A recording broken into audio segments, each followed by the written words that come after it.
So our goal for this section is to find the surface area of a revolution. So if we take a curve and rotate it about a line, what happens is a surface of revolution is formed. So here's what I mean. Let's say we have the x and y axis, and I have a curve in red, f of x, and I take that curve and I rotate it about the, let's say, x-axis. So when I rotate that, the image forms down here something like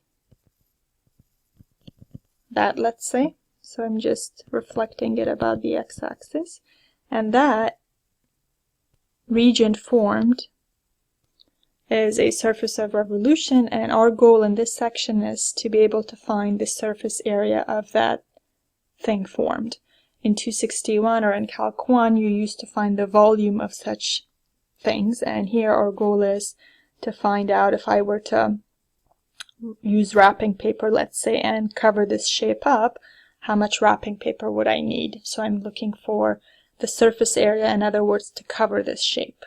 So as you may have guessed, what's the idea? How are we going to approach this? We're going to look at small intervals and find the surface area of those small pieces, or that one piece we focus on, and then we add them up to get a formula for the surface area of that region.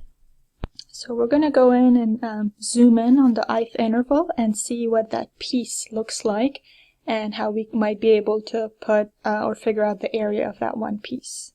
So roughly speaking, that blue piece is sort of a slanted cylinder. By that I mean that this is sort of slanted and this is sort of slanted, but if I were to focus on that shape, it kind of looks like a cylinder. And we know what the surface area, or what the area of a cylinder is. We know that that area, if I think of it as roughly a cylinder, we know the area of a cylinder is 2 pi r h. And the reason it's 2 pi r h actually is that if I were to, let's say, cut this cylinder and open it up, if I were to open it up, imagine you have like a toilet paper piece, let's say, that you open up as a sheet, and if you open it up, you're going to still have that height.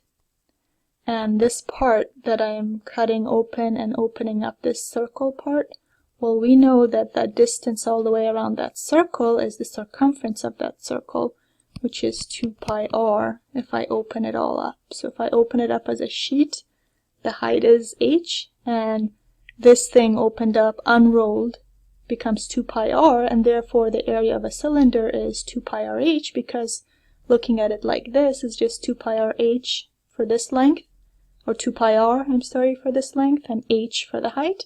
So it's length times width, which is 2 pi r h.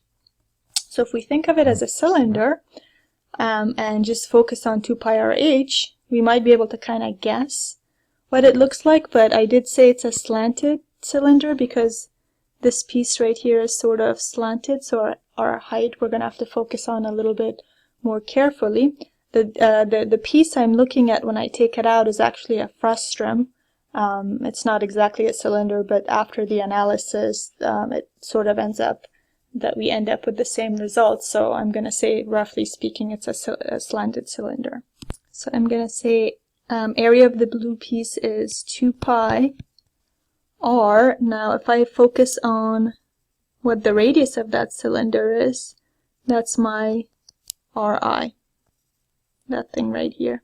And notice that that distance is a y distance, a vertical distance, going up and touching my function f of x, and I'm in the ith interval, so that radius ri, I'll say, is f of x sub I, or f of x sub I star, whatever you want to call it.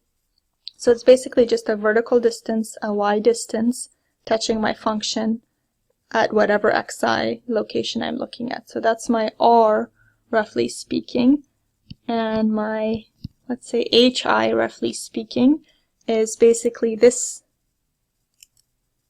This is my slanted height, and we know that from the previous section that I could get that arc length. I could figure out how long that thing is.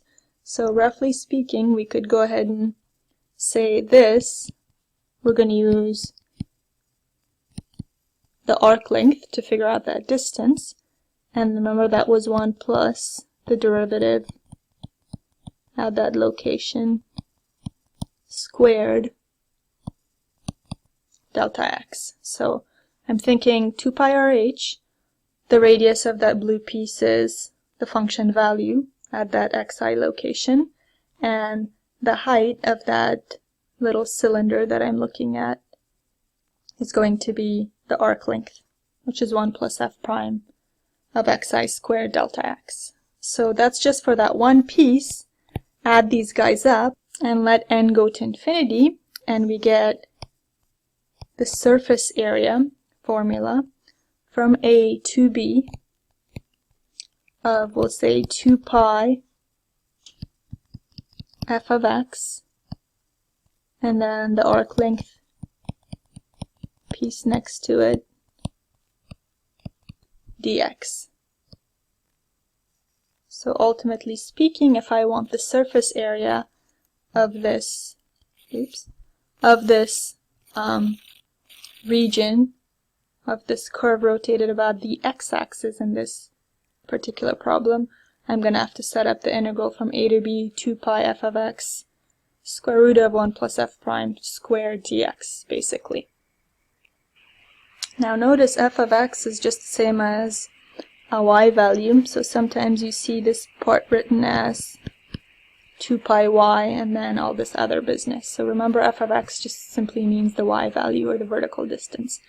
Now we could have shapes rotated this way about the x-axis, or we could have them rotated about the y-axis, and depending on which way we're rotating it, the radius will change, everything else will stay about the same. In this way, the radius will be a vertical distance y, hence the 2 pi y, and if I'm rotating it about the y-axis, the radius will end up being a horizontal distance, so it will end up with a 2 pi x in the formula. So let's go set up the different possibilities we could have and then do some examples. So if we're rotating the curve about the x-axis, automatically I'm going to have the 2 pi y involved because my radius will be a y distance, and then I will have my height, which will come from the arc length formula, and I have a choice. I can either set up a dx problem or a dy problem depending on which version of the arc length piece I'm looking at. So you're going to have to make some choices, but the 2 pi y definitely has to be there because you're doing an x-axis rotation. So either of these two you can use depending on which piece may seem easier for the problem. So basically you have a shape, you're rotating it about the x-axis, and I want you to kind of roughly think in your head, it's 2 pi y arc length. 2 pi y and then the arc length you multiply by.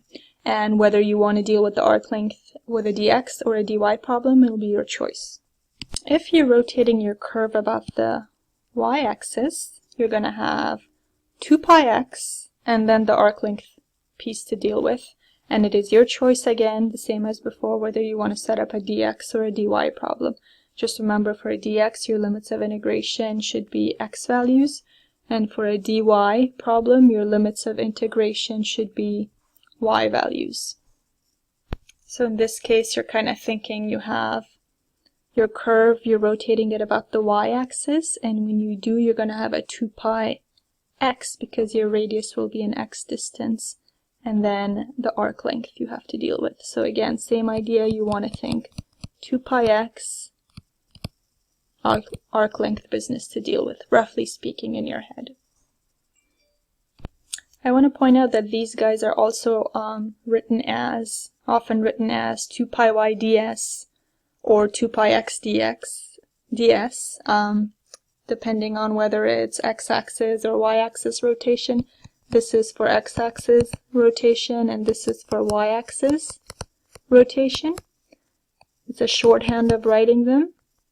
And you decide which version of the ds you want to use, whether you want to set it up as a dx problem or a dy problem. So be used to that idea of 2 pi y ds or 2 pi x ds. And then the ds is the part you're going to have to decide to deal with. Alright, so let's talk about steps to follow to attack these problems. So first thing you want to do is either select 2 pi y ds or 2 pi x ds. This is the place where you don't have a choice, because if it says that it is an x-axis rotation, then you're going to have to do the 2 pi y business. And if it says it's a y-axis rotation, you're going to have to do the 2 pi x business. So the 2 pi y or the 2 pi x, you don't have a choice with. If it's x-axis, there's going to be a 2 pi y involved. If it's y-axis, there's going to be a 2 pi x involved. So remember that they're kind of switched roles. If it's a x-axis, you got a y in the formula. If it's a y-axis, you got an x in the formula. Then, based on how the problem is presented, you find the appropriate ds that you want to choose. So you're either going to have a 1 plus f prime squared dx or 1 plus g prime squared dy, depending on which one is easier for you to deal with. Is the problem giving you the function y as a function of x or x as a function of y? So that's when you're going to have to decide which one is appropriate. Then once you set that up, you have your integral going, and the third step is for you to adjust x and y as needed. By that I mean your integral should all either be in terms of y's or all in terms of x's, and sometimes this 2 pi y or this 2 pi x part throws it off, and based on the function given to you, you're going to have to adjust your x and y accordingly. So this will make more sense when I do an example, and we will do that in the next video.